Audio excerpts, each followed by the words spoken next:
పరిశుద్ధుడా మహోన్నతుడా మా తండ్రి నీకు వందనాలకు స్తోత్రులు చెల్లిస్తూ ఉంటున్నాం.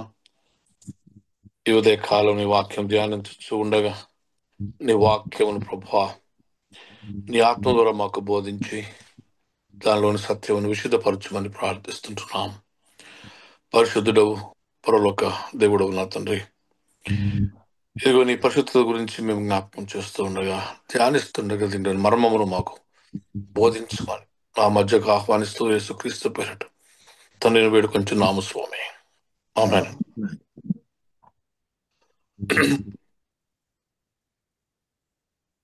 పరిశుద్ధత, వాట్ ఈస్ హోలీనెస్? ఇది చాలా ఇంపార్టెంట్ కాన్సెప్ట్. హోలీనెస్ రెండు అంటే గ్రీకు భాషలో హగియోసునే అనే మాట, సునే అనే మాట హగియోస్ అనే మాట నుంచి వాడబడి హోలీ అనే మాట అది భాషాంతరమున గ్రీకు భాషలో చెప్పబడుతుంది. హోలీనెస్ ఇంగ్లీష్లో కొద్దిగా ఎక్కువ ఉంటుంది, దయచేసి గమనించడం. ఎందుకంటే ఆ కరెక్ట్ వర్డ్స్ నాకు రాకపోవచ్చు, బట్ తర్జుమా చేయడానికి ప్రయత్నం చేస్తాం. This is a teaching message కనుక దీన్ని నేర్చుకుని గ్రహించడానికి ప్రయత్నం చేద్దాం. Holiness reflects God's purity and moral perfection. Holiness అనేది దేవుని యొక్క ప్యూరిటీ, ఏమంటారు ప్యూరిటీ,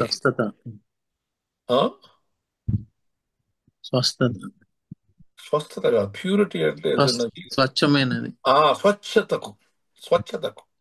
హోలీనెస్ రిఫ్లెక్ట్స్ గాడ్స్ స్వచ్ఛతకు, ఆయన యొక్క నైతిక perfection. So holiness reflects God's స్వచ్ఛత మరియు నైతిక పర్ఫెక్షన్ ఉంటుంది అన్నట్టు. అందులో అన్ని కరెక్ట్ గా అది నైతిక విలువలతో కడిగినటువంటి ఒక విధానం. రెండవది అంటే విశ్వాసులు వారి వ్యక్తిగత దేవుని సంబంధములో ఈ స్వభావాన్ని కలిగి ఉండాలని ప్రభు వారికి పిలిపిస్తున్నాడు. Believers are called to pursue this purity or moral ఆ నైతిక విలువను, నైతిక సంబంధమైనటువంటి స్వభావాన్ని కలిగి ఉండాలి, దేవునితో ఉన్న సంబంధంతో కలిగి ఉండాలని ప్రభు మనల్ని ఆహ్వానిస్తూ ఉంటున్నాడు. ఒక స్వభావం. It is a nature. It gives a quality, a state of being. అంటే మనకుండే ఒక స్వభావం, అది ఒక తత్వాన్ని మనం కనపరుస్తుంది. ఆ తత్వమే దేవునితో మనకు ఉన్నటువంటి ఆ తత్వమే, సంబంధమే, స్వభావమే మన సంబంధాలలో కనపరిచే ఆ స్వభావము మన యొక్క వ్యక్తిగత సామాజిక సంబంధాలలో కూడా కనపరచబడుతుంది. ఇంగ్లీష్ లో చెప్తాను చూడండి మంచిగా. Holiness reflects God's purity and his moral perfection. Believers are called to pursue in their personal relationship with God. దేవునితో ఉండే వ్యక్తిగతమైన సంబంధంలో ఆ రీతిగా ఉండడానికి బిడ్డలు అనగా పరిశుద్ధులుగా ఉండడానికి, పరిశుద్ధతో ఉండడానికి ప్రజలను అనగా మన సంబంధాలలో దేవుడు ఆశిస్తున్నాడు. And that same relationships you will have with God should also be related to the people, between people. ప్రజల మధ్యలో కూడా ఆ స్వభావం వచ్చినప్పుడు దైవ సంబంధమైనటువంటి ఆ యొక్క పరిశుద్ధ స్వభావాన్ని నువ్వు పంచుకుంటావు కనుక దేవుని రాజ్య నీతి కనపరచబడుతుంది. A right relationship with God will give you a right relationship with your people. Right, దేవునితో నీకు ఒక సరైన సంబంధము, ఆ సంబంధములో నీవు దేవునిలో చూసుకోగలిగినటువంటి స్వభావం ఉంటే ఆ స్వభావం లోకంలో నువ్వు తెలియజేసినప్పుడు అది ఆ నీతి రాజ్యంగా, నీతి స్వభావంగా అది కనపరచబడుతూ ఉంది. హగియోస్ అనే మాట స్టేట్ ఆఫ్ బీయింగ్ అంటే ఒక ఉండే తత్వం, డెడికేటెడ్ టు గాడ్, దేవునికి అది ప్రతిష్ఠించబడిన ఒక స్వభావం. నీ దేవునికి ఉన్నటువంటి ఆ అనుబంధంలో, ఆయనకున్న ఆ మూర్తిత్వంలోని ఆ తత్వాన్ని నీవు పొంది ఆ తత్వంలో నీవు కనపరుచుకునే ఒక స్వభావం. ఇట్ ఈస్ డిస్టింక్ట్, ప్రత్యేకించబడినది. కాన్సక్రేటెడ్, ప్రతిష్ఠించబడినది. ఫర్ ఎ పర్టికులర్ పర్పస్, ఒక ప్రాముఖ్యమైన, ఒక ప్రత్యేకించబడిన దేవుని చిత్తము కొరకు నీకు ఇయ్యబడిన ఒక స్వభావం.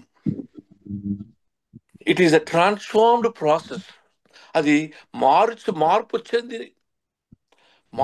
చెందినటువంటి అనగా నీ స్వభావంలో మార్పు, నీ ఆలోచనలు అనగా నీకు ఫుల్ టోటల్ రిలేషన్షిప్ లో నీకు సంబంధము దేవునితో ఉండే ఆ స్వభావంలో it is a total transformed state of being of your body, mind and soul. అంటే హోల్ బీయింగ్ అన్నమాట. నీ మనస్సును, నీ తత్వాన్ని అది ట్రాన్స్ఫార్మ్ చేసి ఎంటైర్ అనగా నీ హృదయం, నీ మనస్సు, నీ యొక్క ప్రవర్తన విధానం అంతా కూడా అది ఒక ట్రాన్స్ఫార్మ్డ్, ఒక మార్పు చెందిన ఒక జీవిత స్వభావంలోనికి వెళ్ళేది. Hebrew word almost both of them are same, కానీ హీబ్రూలో మనం మాట్లాడుతున్నట్టు మనకు యాక్చువల్గా తెలుగులో దీనికి సంబంధించినటువంటి మాటలు కరెక్ట్గా మనకు రాకపోవచ్చు, కానీ హీబ్రూ వర్డ్ కాదేశ్ అనేది వాడబడింది. హీబ్రూ వర్డ్ కాదేశ్ అనే దానికి అర్థం ఏంటంటే సపరేటెడ్, అనాయింటెడ్, సెట్ అపార్ట్, ప్రత్యేకించి వేరుగా చేయబడినది అని అర్థం కాదేశ్. అక్కడనేమో అగ్యోస్ అనేది గ్రీకులో వాడబడింది, ఒక స్వభావం ఇది. ఇక్కడనేమో ఇక్కడ కాదేశంగా నువ్వు ప్రత్యేకించబడిన ఒక స్వభావం, సెట్ అపార్ట్ అనగా దీని కొరకు నువ్వు ఉంచబడ్డావు. ఈ హీబ్రూ పదం ఏంటిదంటే, అంటే సాధారణ మనం ఏమంటాం, రైచియస్ జస్ట్ అంటే నీతి, జస్ట్ గాడ్ ఇస్ జస్ట్ అంటాం కదా, నీతి. కానీ హీబ్రూ పదము నీతి కన్నా వేరే. ఇది ఒక వేరు చేయబడినది, ప్రజలలో నుంచి వేరు చేయబడిన స్వభావం. You are not suppose to do certain things, you are set apart, ప్రత్యేకించి ఉంచబడిన వాడు. మోర్ దెన్ రైచియస్నెస్ అండి, ఇంకా అంటే నీతి కన్నా ఎక్కువ. కల్మషం అంటున్నామో అది ఇది గిల్ట్. కల్మషం అనేది గిల్ట్, పాపము, కల్మషము తత్వం, దోషత్వం, వీటి కన్నా ఎక్కువనట. ఏంటిది అంటే ప్రత్యేకించబడినది. It is set apart. అంటే నీతి ప్రకారముగా ప్రవర్తించే విధానం, according to law. Righteousness is having right relationship with God according to law. ధర్మశాస్త్రానుసారముగా దేవునితో నీకు ఉండవలసిన సంబంధం నువ్వు కలిగి ఉండడం, అది నీతిగా ఎంచబడుతుంది. కానీ దానికన్నా ఎక్కువ అంటుండే ఇక్కడ setting apart. It's a different meaning in Old Testament. కాదేశ్ అనే మాట, it is being set apart. ఆ స్వభావంలోనే నువ్వు ఒక ప్రత్యేకించబడిన స్వభావం. అందుకే ఏమంటాడు, తీయండి నిర్గమాకాండము, దయచేసి బైబిల్ తీయండి, నేను చదవండి, ఇక్కడ నేను చదువుతాను కానీ 19వ అధ్యాయం 5-6 వచనాలు చదవండి. ఈరోజు ఇంట్రడక్షన్ మాత్రం మేము చేస్తాం. I will also open up some thinking. కాగా మీరు నా మాట శ్రద్ధగా విని నా నిబంధనను అనుసరించి నడిచిన ఎడల మీరు సమస్త దేశ జనులలో నాకు స్వకీయ సంపాద్యమగుదురు. మొదట మీరు నాకు ప్రస్తుత అందరు ప్రజలలో స్వకీయ అంటే స్వంత సంపాద్యము అనగా నా సంపాదించుకున్న నా వారు. You shall be my people or my own people. Then సమస్త భూమి నాదే కదా, మీరు నాకు యాజక రూపకమైన రాజ్యముగాను పరిశుద్ధమైన జనముగాను ఉందురని చెప్పుము. ప్రత్యేకించబడినది, set apart. You shall be యాజక పరమైనటువంటి యాజక ధర్మం అనగా దైవ సంబంధమైన దాని నీతి కార్య అనగా ఆయన అనే స్వభావాన్ని లోకమునకు కనపరిచే ఒక బాధ్యత కూడిన పరిశుద్ధ జనంగా ఉంటారు, దేశంగా ఉంటారు.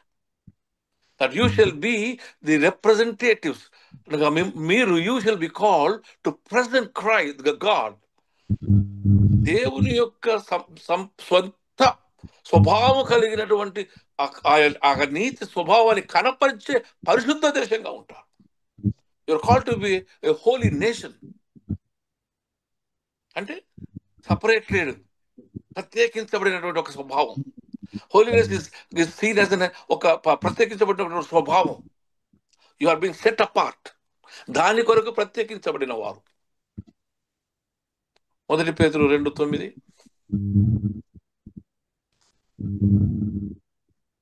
అయితే మీరు చీకటిలో ఆశ్చర్యకరమైన వెలుగులోనికి పిలిచిన వారి గుణాతిశయమును ప్రచురపరచు చేయ నిమిత్తము ఏర్పరచబడిన వంశం. సేమ్ మళ్ళీ మీనింగ్ అర్థమవుతున్నది. రాజులైన యాజక సమూహమును, పరిశుద్ధ జనమును, పరిశుద్ధ జనమును. That means you have been made not only a nation, but you are going to be called holy people of God. అందుకే ఎఫెసీయులకు రాసిన పత్రిక 1వ అధ్యాయంలో అంటాడు కదా, 4వ వచనం, మీరు ఆయన కృపాతిశయమును బట్టి పరిశుద్ధులుగాను నిర్దోషులుగా ఉండుటకు జగత్పునాది వేగమునిపే క్రీస్తు యందు ప్రేమ ద్వారా ఏర్పరచబడిన వారు అంటాడు. So you are being called a set apart as a separate people, a separate nation, to reflect the nature of God, the very nature of God. కనుక పరిశుద్ధత అనేది ప్రత్యేకించబడి వేరు చేయబడిన ఒక తత్వం.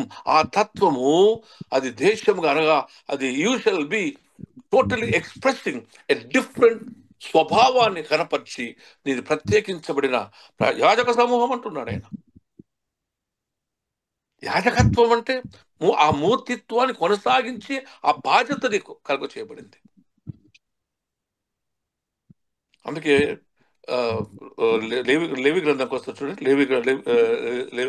లేవి కాండము 11వ అధ్యాయం 44వ వచనం. నేను మీ దేవుడు, నేను యెహోవాను, నేను పరిశుద్ధులను కనుక మీరును పరిశుద్ధులై ఉండునట్లు మిమ్మును మీరు పరిశుద్ధపరచుకొనవలెను. నేను మీ దేవుడైన యెహోవాను, ఉన్నానను వాడను, నేను పరిశుద్ధులను కనుక మీరును పరిశుద్ధ, నేను ప్రత్యేకించబడిన వాడను కనుక నా ప్రత్యేకత అది it is a distinctive nature. నా nature is the total distinct. ఇలాంటి వాడు ఎవరు లేరంటాడు ఇక్కడ దగ్గరికి వచ్చేటప్పటికి కదా. చూడండి, నేను కనుక మీరును పరిశుద్ధులై ఉండు. 1 పేతురు 1:16.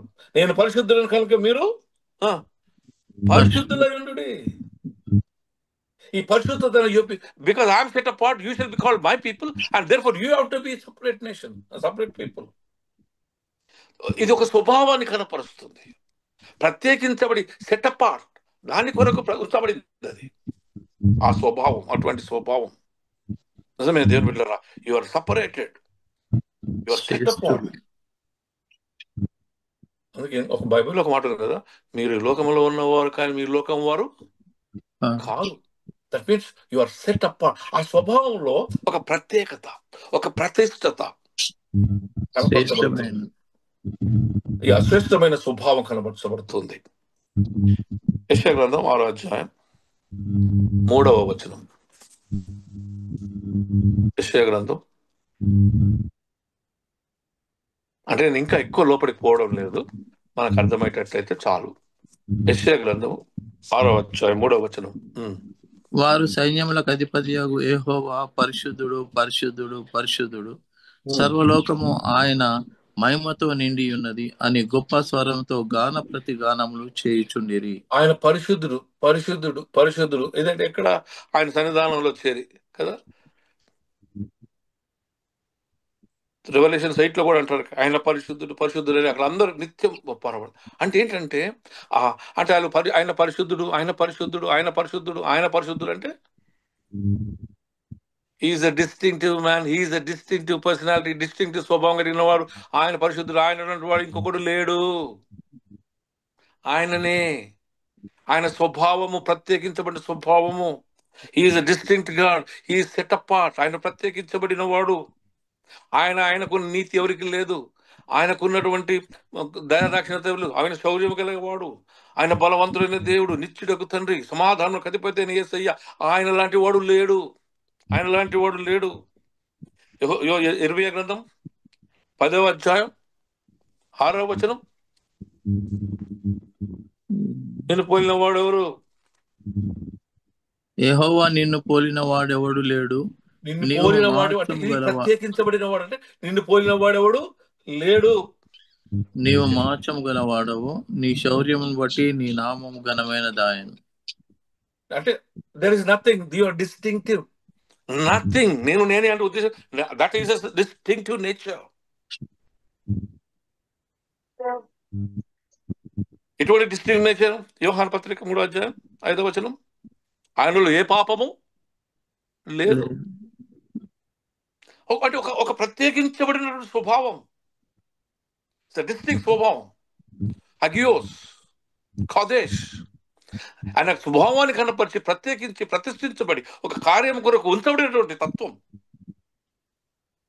You're called to be holy. కనుక మనం ఎన్నెన్నో మాట్లాడుకుంటాం, ఏమేమి మాట్లాడుకుంటామని అవి కూడా చెప్తాను నేను మీకు. కీర్తన గ్రంథం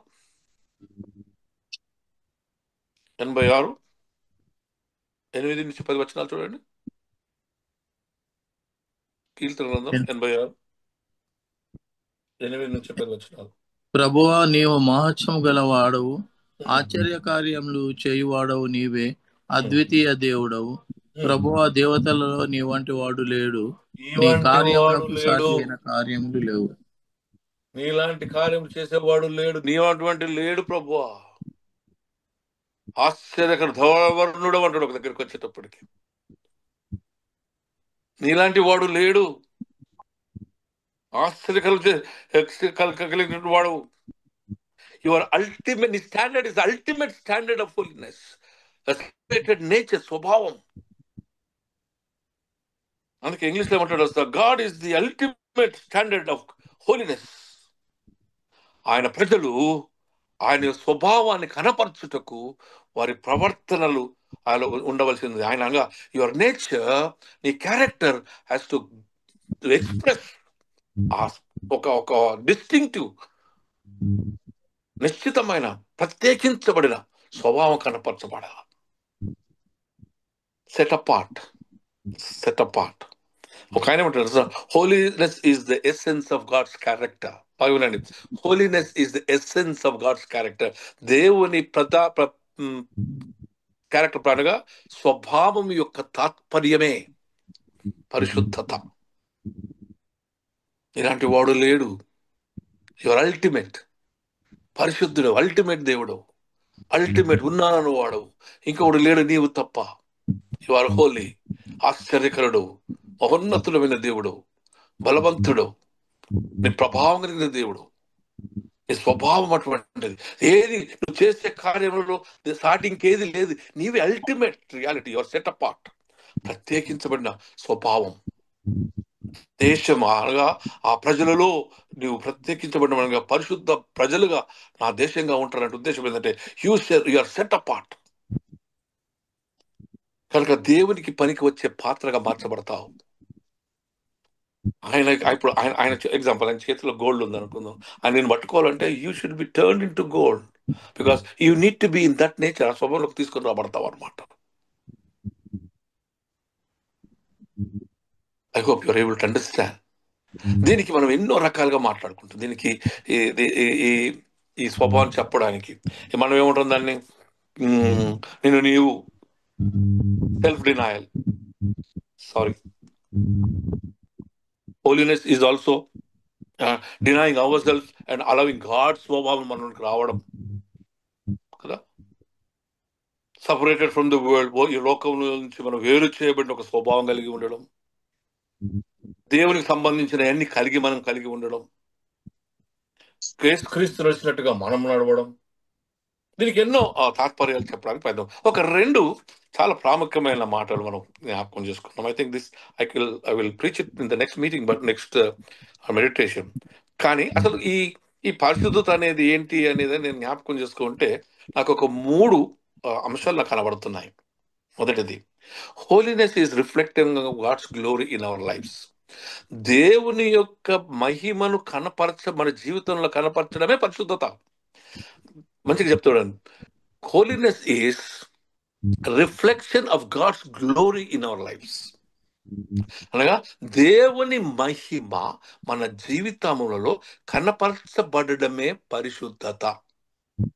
అంటే ఆయనలోనిది ఏదో మనలోనికి ఆయన తత్వము, ఆ మూర్తితత్వ స్వభావము మనలో రిఫ్లెక్ట్ కావడం. రోమీలకు రాసిన పత్రిక 12వ అధ్యాయం మొదటి 2 వచనాలు చూడండి. రోమా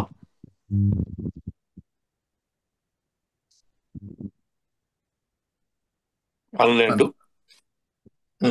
కాబట్టి సహోదరులారా, పరిశుద్ధమును దేవునికి అనుకూలమునైన సజీవ యాగముగా మీ శరీరములను ఆయనకు సమర్పించుకొనుడని దేవుని వాత్సల్యమును బట్టి మిమ్మును బ్రతిమాలుకొనుచున్నాను. ఇట్టి సేవ మీకు యుక్తమైనది. మీరు ఈ లోక మర్యాదను అనుసరింపక ఉత్తమమును అనుకూలమును సంపూర్ణమునై ఉన్న దేవుని చిత్తమేదో పరీక్షించి తెలుసుకున్నట్లు మీ మనసు మారి నూతన మగుట వలన రూపాంతరము పొందుడి. మీకు ఇక్కడ క్లియర్ గా స్టడీ ఇస్తూ చూడండి. మొదట ఏమంటున్నాడు?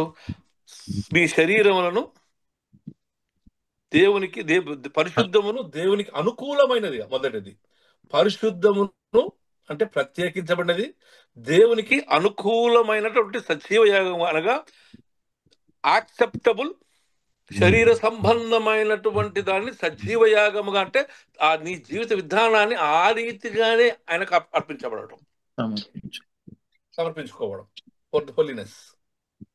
రెండోది ఏమంటున్నాడు? దేవుని వాత్సల్యమును మేము బతిపరకొంచాం. ఇట్టి సేవ మీకు యుక్తమైనది.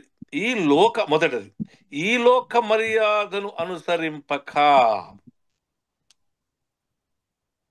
ఈ లోక మర్యాద ఏంటిది? దేవునికి విరుద్ధమైనది. ఏది దేవునికి విరుద్ధమైనది? దేవుని నుంచి వేరు చేయబడి ఆజ్ఞాతిక్రమము వలన మంచి అనేది తీయబడి, ఇదిగో దేవునికి విరుద్ధముగా మార్చబడిన ఆ స్వభావమును అనుసరించక, పతనమైన మానవ ఆదాము ద్వారా మానవునికి సక్రమించినటువంటి ఆ స్వభావమును అనగా ఎదిరించే స్వభావమును, ఆయనకు ఎదురుగా వెళ్ళిన స్వభావమును, కాదన్న స్వభావమును, నెగేట్ చేసిన స్వభావమును అనుసరింపక ఉత్తమమును అనగా ఆయన దృష్టికి అంగీకారమైనటువంటి దానిని అనుకూలమును, చూడండి, అనుకూలమును సంపూర్ణమునై ఉన్న దేవుని చిత్తమేదో పరీక్షించి తెలుసుకున్నట్లు మీ మనస్సును మారి నూతన పరచబడిన స్వభావం. దీని మీద మనం స్టడీ చేయాల. హోలీనెస్ అంటే నిర్మలమైన చక్కగా మీరు ఈ లోక మర్యాదను, మొదట ఈ లోక మర్యాద ఏంటిది? అది దాన్ని అనుసరింపవద్దు. ఉత్తమమైనది ఏంటిది? అనుకూలమైనది, దేవునికి అనుకూలమైనది ఏంటిది? సంపూర్ణమై ఉన్నటువంటి దేవుని చిత్తం, ఫుల్నెస్ ఆఫ్ గాడ్స్ విల్ ఏంటిది? నేను పరిశుద్ధునై ఉన్నాను కనుక మీరును పరిశుద్ధులై ఉండుడి. రూపాంతర అనుభవం పొందడం అనగా శాంక్టిఫికేషన్. నీ స్వభావంలో మార్పుతో రూపాంతరపు స్వభావం అనగా పరిశుద్ధతలోనికి మార్చబడి, అనగా అగ్నితో కాల్చబడినటువంటి పుటమి వేయబడిన బంగారముగా రూపాంతరము చెందడమే ఈ పరిశుద్ధత. సో మన నెక్స్ట్ మెడిటేషన్ ఏంటిదంటే, దీని మాటలలో ఏ రీతిగా ఆఖరికి ఎక్కడికి వస్తామని చెప్పనా? justification, sanctification and glorification, which is ultimately is the holiness. నిర్మలమైన మనసాక్షి. నిర్మలమైన మనసాక్షి అంటే ఏంటిది? కల్మషము లేనిది, తొనకనటువంటిది, నిండుకున్న లాంటి నీళ్ళు అంటాం చూసావా, ఆ స్వభావం కలిగి ఉన్నటువంటిది, ఇటువంటి చూసేది కాక. So let us look into that. I think let us make a Bible. అదే కాకుండా అపోస్తుల కార్యములు, ఈ రెండు మనం ఇప్పుడు మనకు మామూలుగా, ఇది ఇంగ్లీష్లో అయితే I could have been more stronger. దీన్ని ఒక్కొక్కటి ఆలోచన చేయండి. అపోస్తుల కార్యములు 26వ అధ్యాయం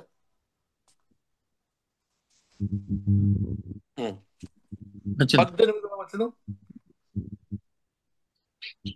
వారు చీకటిలో నుండి వెలుగులోనికి మెల్లగా ఒక్కొక్కటి చూద్దాం. అది సొలొమోను, ఒక్కటి నిమిషం. ఎక్కడికి మొదలు పెట్టాలంటే 18వ వచనము,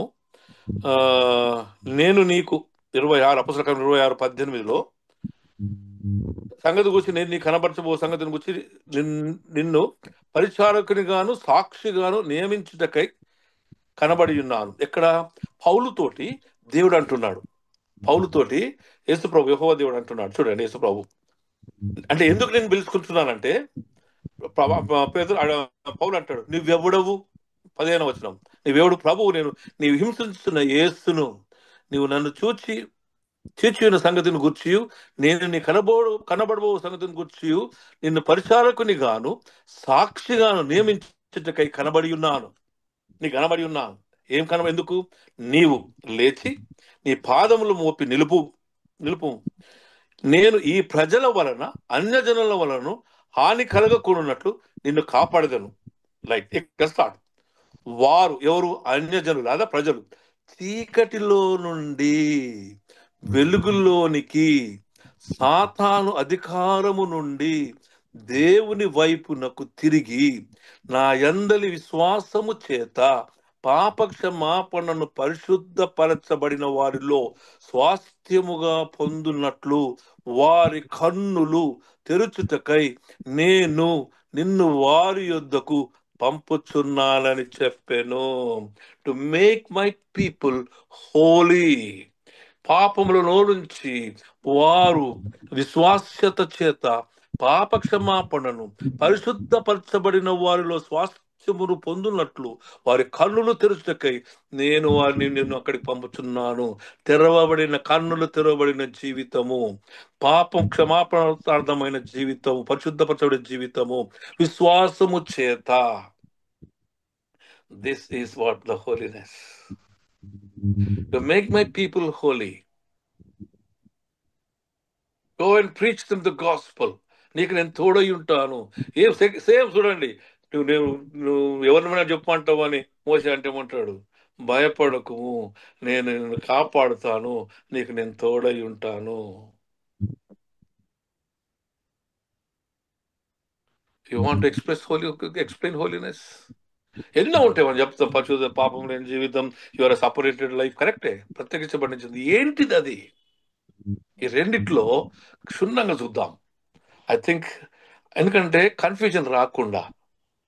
there are so many things that are taught about it. ఎన్నో చెప్పబడుతున్నాయి. కానీ ఏంటి అనే దానిలో మొట్టమొదటిగా వి విల్ డీల్ విత్. నేనేమంటానంటే, నేను ఎంత ఆలోచన చేశానంటే, అసలు ఈ పరిశుద్ధత అనేది ఏంటంటే వాక్యానుసారమైన దైవ స్వభావం.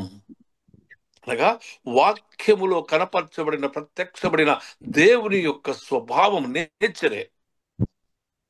అందుకేమంటాడు పేతురు చాలా మాట్లాడుతూ, మనము ఆయన మూర్తిత్వం యొక్క స్వభావం కలిగిన వారం అంటాడు కదా. That means he talks about the divine nature. అక్కడ మనం దేవుళ్ళం కాము, కానీ దేవుని యొక్క పరిపూర్ణతలో తీసుకురాబడి we will become the likeness వస్తుంది మనకు. You don't become God, but you will get the likeness of God in us. You don't become God. ఇప్పుడు మనకు హిందూ ధర్మశాస్త్రం చూసినట్టయితే అహం బ్రహ్మం అంటాడు, I become God. No, you don't become God. కానీ ఆ మూర్తిత్వం యొక్క స్వభావం నీలోనికి సమకూర్చబడుతుంది. అది పరిశుద్ధత. That nature will come in to you. అందుకే నాకు ఈ రోమీయులకు రాసిన పత్రిక, అపొస్తల కార్యములు, ఇవి రెండు మీకు ఎక్స్ప్లెయిన్ చేస్తే ఈ పరిశుద్ధత గురించి తెలుస్తుంది. తర్వాత ఏమంటున్నానంటే, వాక్యానుసారమైన దైవ స్వభావం పరిశుద్ధత. ఇది నేను కన్సీవ్ చేసింది. ఏంటి వాక్యానుసారమైన? వాక్యంలో క్రీస్తు కనపరచబడుతున్నాడు. ఆ కనపరచబడిన ఆ స్వభావం ఏదైతే ఉందో అదే పరిశుద్ధత. The very nature of God his holiness అని అటు నా ఆలోచనలో 2 పేతురు 1వ అధ్యాయం 4వ వచనం చూడండి. ఆ మహిమ గుణాతిశయములను బట్టి ఆయన మనకు అమూల్యములను అత్యధికములైన వాగ్దానములను అనుగ్రహించి ఉన్నాడు. ఆ గుణాతిశయం నేను మాట్లాడేది, వాక్యానుసారమైన ఆ గుణాతిశయం, ద వెరీ నేచర్, స్వభావం మనకి ఇవ్వబడుతుందని నేను మీకు జ్ఞాపకం చేస్తుంటున్నాను. దేర్ఫోర్ దేవుని బిడ్డలారా, ఇంకోటి కూడా ఉంది, ఇంకో ఆలోచన కూడా. జస్ట్ ఇంట్రడక్షన్లో మీకు ఇదంతా జ్ఞాపకం చేస్తున్నాను. మరి ఏంటి పరిశుద్ధత అంటే? ఏంటిది? ఒక స్వభావం. ఇట్స్ ఎ నేచర్ అంటున్నాం ఇప్పుడు. ఆయనకు ఒక ప్రత్యేకించబడిన ఒక దేశం ఒక సపరేట్ చేయబడింది. దట్ మీన్స్ ఇప్పుడు మనకు అర్థమైంది ఏంటిదంటే హోలీనెస్ ఈజ్ నథింగ్ బట్ ఇది కాన్సక్రేటెడ్, అనాయింటెడ్ ఒక నేచర్ స్వభావం. ఇట్స్ అన్ యాటిట్యూడ్ అన్న మనకు మామూలుగా అర్థం కావడానికి. It is more than attitude. అదే ఆయన యొక్క మూర్తిత్వ స్వభావం. Hope you are understanding. సరే, ఏంటిది మరి ఇది? What are the fruits of the Holy Spirit? కదా, ప్రేమ స్వభావం కదా, శాంతి, సమాధానం, దీర్ఘశాంతం, మంచితనం, దయాళుత్వం, ఇవన్నీ ఏంటిది? They are the fruits of the Holy Spirit. ఏంటి ఇవి? The nature of God. Therefore, holiness is also the nature of God. కనుక the fruits of the Holy Spirit is also holiness. ఇవి చాలా పెద్ద ప్రసంగాలు దేవుని బిడ్డలారా. నేను అంత జ్ఞానంతో చెప్పాలని కాదు, కానీ మనం లెట్ us see. మొదటిది కాన్సెప్ట్ మీకు చెప్పాను, వాట్ ఈస్ హోలీనెస్. రెండవ భాగంగా మనం రేపు చూద్దాం. మొదటిది రిఫ్లెక్టింగ్ గాడ్స్ గ్లోరీ, మనగా పరిశుద్ధత అనగా దేవుని యొక్క మహిమను మన స్వభావంలో కనపరచబడమే. దానిలో రెండు చూస్తాం మనం. ఒకటి రోమీయులకు రాసిన పత్రిక 12వ అధ్యాయం 1-2 వచనాలు, అపోస్తుల కార్యములు 26వ అధ్యాయం 18వ వచనం. First understanding. దేవుడు మన మనోనేత్రులు తెరిచి దీన్ని అర్థం చేసుకుంటకు తన జ్ఞానము మనకు కలుగు చేయును గాక. ఆమేన్. ఆమేన్.